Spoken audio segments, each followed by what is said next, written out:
I recently bought this C5 Corvette off Craigslist. I really like the spec of this car, but there's a few things that are just old and outdated, like this steering wheel.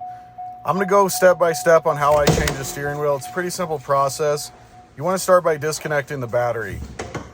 After you disconnect the battery, you want it to set for a little bit, just in case if you're pulling the airbag, you don't want it to go off. The hardest part about this steering wheel is getting these two bolts off the back.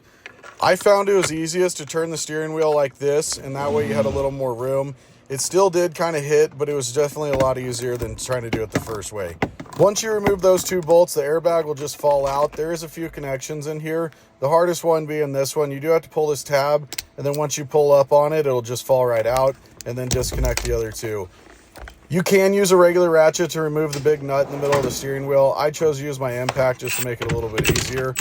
Only a couple pulls on the trigger and it came right out. Once you get that out, a lot of people use pullers, or you can tap on the steering wheel. It's kind of an old school trick. The new steering wheel I bought off Amazon, it seems pretty nice. It came in pretty nice packaging. They even threw in this towel.